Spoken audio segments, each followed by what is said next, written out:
ಅವನು ಯಾರು ಹೇಳು? ಫಸ್ಟ್ ಗ್ರಾಮ ಪಂಚಾಯತಿ ಗೆಲ್ಲಕ್ಕೆ ಹೇಳು. ಕಾಂಜಿ ಪಿಂಜಿ ವಿಷಯಕ್ಕೋಸ್ಕರ ಕಾಂಜಿ ಪಿಂಜಿ ಯಾಕೆ ಹೇಳು? ಯಾಕಂತಾರೆ ಹೇಳಿ ಕಾಂಜಿ ಪಿಂಜಿ ಅಂತ? ಅವ್ರು ಸ್ಟೇಟ್ಮೆಂಟ್ ಕೊಡ್ತಾರಲ್ಲ, ಸ್ಟೇಟ್ಮೆಂಟ್ ಮೇಲೆ ಕಾಂಜಿ ಪಿಂಜಿ ಅಂತ ಹೇಳಿ.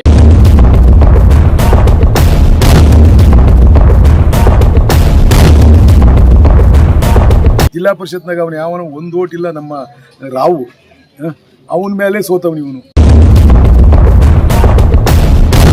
ಇಲ್ದವಲ್ಲ ಮಾತಾಡಿದ್ರೆ ನಾನು ಏನು ಹೇಳ್ಬೇಕು? ಕಾಂಜಿ ಪಿಂಜಿ ಅಂತ ಹೇಳ್ಬೇಕು, ಇನ್ನೊಂದು ಹೇಳ್ಬೇಕು, ಏನು ಹೇಳ್ಬೇಕು ಅವ್ರಿಬ್ರಿಗೂ?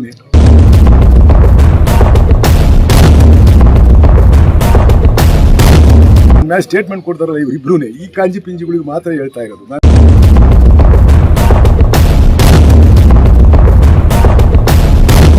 ನೀ ಟ್ರಾಪ್ ಮಾಡ್ತಾನೆ ಅಂತ ಒಬ್ಬ ಹೇಳ್ತಾರೆ.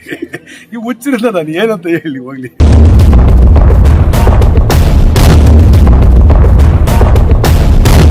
ನಾನು ನೇರವಾಗಿ ನಾನು ಇದ್ರಗಡೆ ನಿಂತ್ಕೊಳ್ಳೋದು, ಯಾವನ್ ನಿಂತ್ಕೊಂತಾನೋ ಯಾವತ್ತು ಯಾರು ಕ್ಯಾಂಡಿಡೇಟ್ ಅಂತ ಅನ್ಕೊಂಡಿಲ್ಲ. ನನಗೆ ಅಧಿಕಾರ ಕೊಡೋರು ನನ್ನ ಕ್ಷೇತ್ರದ ಜನ. ನನಗೆ ಎಲ್ಲಿಂದ ತಗೋಬೇಕು ಅಲ್ಲಿಂದ ತಗ ನಾನು ಉಳಿಸ್ಕೊಂತಾರೆ. ಬೇಡ ಇವನು ಸರಿ ಇಲ್ಲ ಇವನು ಇದಕ್ಕೆ ಸೋಲ್ಸಿ ಮನೆಗೆ ಕಳಿಸ್ತಾರೆ. ಅದೇ ಸಚಿವ ಸ್ಥಾನ ಕೈ ತಪ್ಪಿದ್ಕೆ ತಾಲೂಕಿನಲ್ಲಿ ಯಾವುದೇ ಒಬ್ಬ ಜನಪ್ರತಿನಿಧಿಗಳು ಪರವಾಗಿ ಇರೋಂಥವ್ರು ಎಲ್ಲೂ ಕೂಡ ಹೋರಾಟ ಮಾಡಲಿಲ್ಲ ಅಂತ. ಯಾರಿಗೆ ಹೋರಾಟ ಮಾಡೋದು? ನಿಮ್ಮ ಪರವಾಗಿ ಹೋರಾಟ ಮಾಡಲಿಲ್ಲ ಅಂತ ತಾಲೂಕಿನ ಜನತೆ. ನನಗೆ ಹಣೆ ಬರ ಇದ್ರೆ ನನಗೆ ಕೊಡ್ಬೇಕು ಅಂದ್ರೆ ಕೊಡ್ತಾರೆ. ಬೇರೆ ಬೇರೆ ತಾಲೂಕಲ್ಲಿ ಇದನ್ನೇ ನಾನು ಹಿಂದೆ ಪ್ರೆಸ್ಸಲ್ಲೂ ಹೇಳಿದ್ದು. ನನಗೆ ದಳದಾಗ ಅನ್ಯಾಯ ಆಯ್ತಾ ಅಂತಂದ್ರು. ದಳದಗೂ ಅನ್ಯಾಯ ಆಯಿತು, ಕಾಂಗ್ರೆಸ್ಗೂ ಅನ್ಯಾಯ ಆಯಿತು ಅಂತಂದ್ರು. ನಾನು ಅದಕ್ಕೆ ಹೇಳಿದೆ, ದಳದಾಗ ನನಗೆ ಅನ್ಯಾಯ ಆಗಿರಲಿಲ್ಲ, ಈ ಥರ ಐತಪ್ಪ ಈ ಥರ ಮಾಡಿರು ಅಂತ ಹೇಳಿದೆ. ಅದಕ್ಕೆ ಒಂದು ದೊಡ್ಡ ಬಣ್ಣ ಕಟ್ಟಿಬಿಟ್ರು. ನಿಮ್ಮ ಇದು ಟಿ ವಿ ಮಾಧ್ಯಮದಲ್ಲಿ ಎಲ್ಲ ಹಾಕಿ ಕುಟ್ತಾ ಇವ್ರೆ, ಭತ್ತ ಕುಟ್ತಂಗೆ ಒಂದೇ ಸಮಾನ. ಹೊಲ್ಟ್ರು ಹಿಂಗೆ ಹೋದ್ರೆ ಹೆಂಗೆ, ಹಂಗೋದ್ರೆ ಹೆಂಗೆ, ಹಿಂಗೆ ಬಂದರೆ ಹೆಂಗೆ.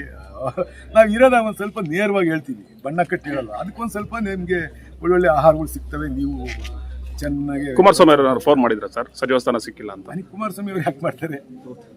ಕುಮಾರಸ್ವಾಮಿ ಅವ್ರು ಯಾಕೆ?